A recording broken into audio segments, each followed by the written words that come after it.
In 1918, a young American soldier named Claude Bristol came home from the trenches of France. He was 27 years old. He was broke. He had nothing waiting for him. He took a job as a police reporter, then a church editor, grinding his way up in newsrooms. But he had a strange habit. Every spare hour for 30 years, he studied. Not journalism, not finance. He studied religions, cults, mystics, stage magicians, and the men he covered who had built fortunes from nothing. He was convinced there was a single engine hiding behind every success story he had ever written. In 1948, at the age of 57, he finally wrote the book. He called it The Magic of Believing.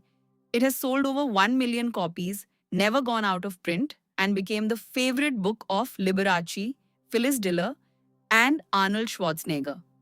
In this summary, you will learn Bristol's 5 core techniques: the mirror technique, the card technique, the mental picture, and the strange idea that thoughts are physical vibrations you broadcast into the world.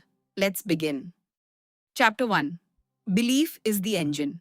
Bristol spent 3 decades covering successful people before he noticed the pattern. It was not education, it was not connections, it was not luck. Every single person he wrote about who had pulled themselves out of nothing had one thing in common: they believed. And not politely, not hopefully, with absolute conviction before the evidence existed. Bristol writes, "What you believe yourself to be, you are." Quote, "Belief creates its verification in fact." End quote. He opens the book with Napoleon Bonaparte. As a boy, Napoleon was given a star sapphire with a prophecy that he would one day become Emperor of France. He accepted the prophecy as fact. Bristol writes, "To him, his rise was inevitable." Napoleon did not hope to become emperor. He knew. The knowing came first, the crown came second. Bristol's entire thesis is this: the subconscious mind is a creative engine. It does not run on wishes.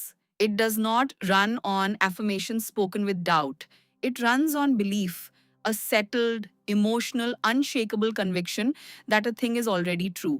And once the subconscious accepts that as the new reality, it begins silently arranging every circumstance, every conversation, every opportunity to make the outer world match. The belief is the switch. Flip the switch and the engine starts. Chapter 2: The Mirror Technique.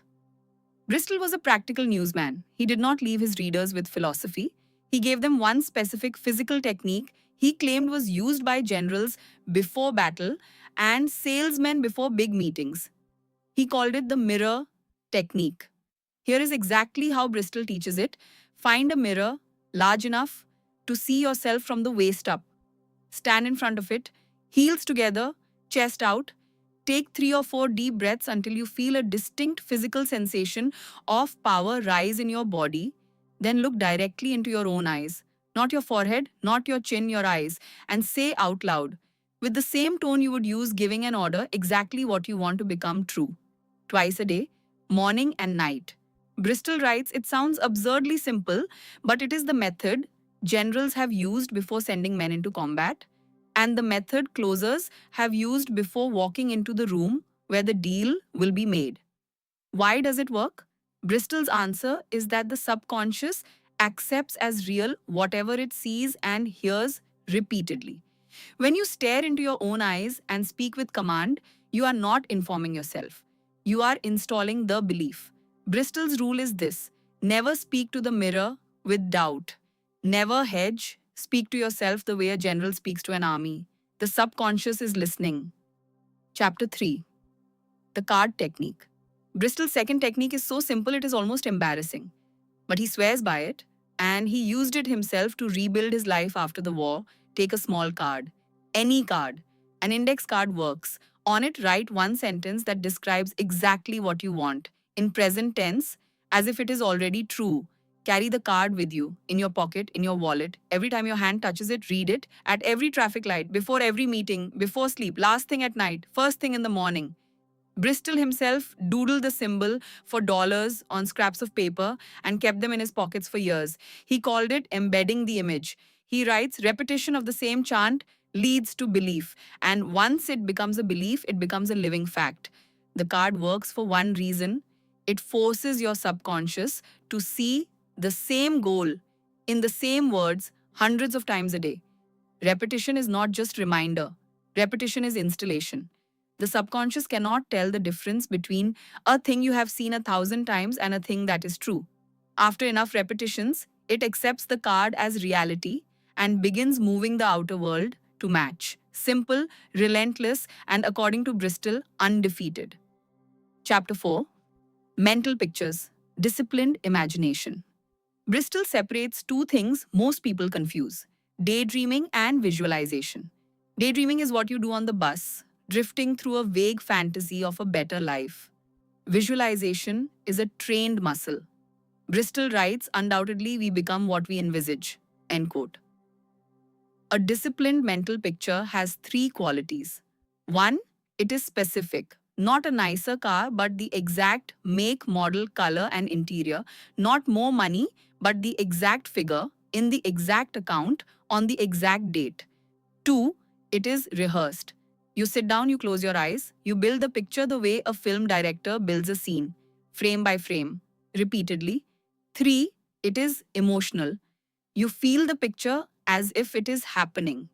The grip on the steering wheel, the sound of your own laughter, the warmth in the room. Bristol points to golfers visualizing the putt drop before they take the shot, to businessmen visualizing the deal closing before they walk into Harriet Beecher Stowe, who claimed Uncle Tom's Cabin came to her as visions delivered whole. Bristol's thesis is that the subconscious does not respond to vague wishes. It responds to clear, repeated, emotional mental pictures. Feed it the same image long enough, and it begins to construct the physical version in your outer world. Vague wishes produce vague lives. Sharp pictures produce sharp results. Chapter 5: Thoughts are vibrations. This is Bristol's most controversial chapter and also his most interesting. He argues that thoughts are not just mental events.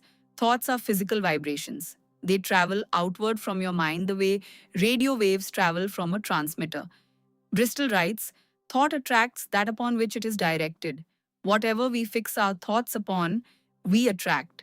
He was not the first person to say this, but he was one of the first to try to explain it in the language of 1940s radio engineering. He writes, the science of radio has proven that we are surrounded by invisible vibrations at every moment. If a copper wire can pick up a signal from across an ocean, what makes you think a human mind cannot pick up a signal from across a room? This is where Bristol ties belief to outcome.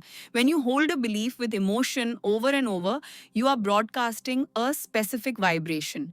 And other minds, the people who could help you, the people who could hire you, the people who could love you, are receiving that broadcast whether they know it or not.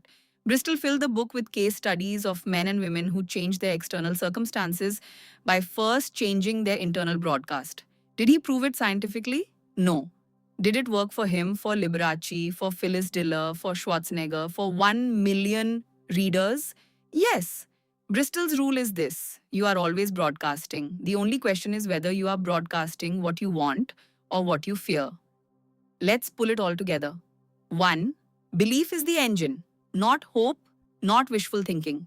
A settled, emotional, unshakable knowing that a thing is already true. 2. The mirror technique. Stand in front of the mirror, look into your own eyes, and give yourself orders like a general. Twice a day. 3. The card technique. Write your goal on a card. Carry it. Read it at every traffic light. Repetition installs belief. 4. Mental pictures. Specific, rehearsed, emotional. The film of your own future played over and over until the subconscious accepts it. 5. Thoughts are vibrations. You are always broadcasting. Make sure you are broadcasting what you want. Claude Bristol was not a mystic. He was a newspaper man and a banker who came home broke from a war and rebuilt his entire life using these exact 5 techniques. Then he taught them to 1 million other people. Liberace called this book a semi-sacred text. Phyllis Diller said it got her onto every stage she ever stood on. The magic of believing is not magic, it is a method. And the only question is whether you will actually stand in front of the mirror tomorrow morning and use it. One quick thing before you go: if this summary helped you, I have a beautiful PDF version with all the key insights from this book. To get it completely free, comment the word summary below this video. Then send a quick email to blissmindslife@gmail.com with the name of the book you want. We'll send you the PDF within 24 hours. No catch, no newsletter spam, just the value. Now go apply what you learned